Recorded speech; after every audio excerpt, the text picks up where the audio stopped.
చంద్రబాబు గారి మీదన కేసు పెట్టినటువంటి సందర్భంలో ఆ కేసుకి రిలేటెడ్గా ఉన్న ప్రతి అధికారిని వెంటాడి వేధిస్తున్నారా లేకపోతే వెంటాడి కేసులు పెడుతున్నారా చూడాలి. 2014-19 మధ్యలో టీడీపీ హయాంలో అమలు చేసిన మద్యం విధానంలో అక్రమాలకు పాల్పడ్డారని ఆరోపిస్తూ వైసీపీ హయాంలో అప్పుడు చంద్రబాబు గారి మీద, కొల్లు రవీంద్ర గారి మీద, మరికొందరి మీద సిఐడి కేసు నమోదు చేసింది. అప్పుడు ఉన్నటువంటిది అడిషనల్ ఎస్పీ ఆదినారాయణ.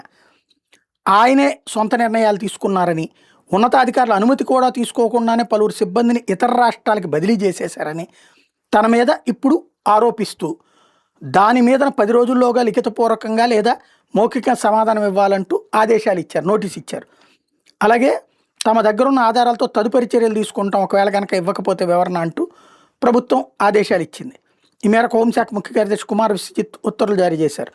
అలాగే సిఐడి అదనపు ఎస్పీ సిహెచ్ ఆదినారాయణ మీద మరొక అంశం ఏంటంటే, రాష్ట్ర ప్రభుత్వం క్రమశిక్షణ చర్యలకి కారణం ఏంటంటే పల్నాడు జిల్లా పరిధిలోని ఐసిఐసిఐ బ్యాంక్ శాఖలో పనిచేసిన ఓ మేనేజరు కొందరు సిబ్బందితో కలిసి దాదాపు 28 కోట్లు విలువైన ఫిక్స్డ్ డిపాజిట్లు సొమ్ము మళ్లించిన కేసు దర్యాప్తులో ఆలస్యం చేశారని, తీవ్ర నిర్లక్ష్యం కనబరిచారని అభియోగం.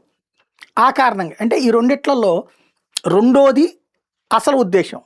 ఫస్ట్ వంక పెట్టి ఫస్ట్ పేరు చెప్పి సస్పెండ్ చేయడమో ట్రాన్స్ఫర్ చేయడమో చేయబోతున్నారు అన్నమాట.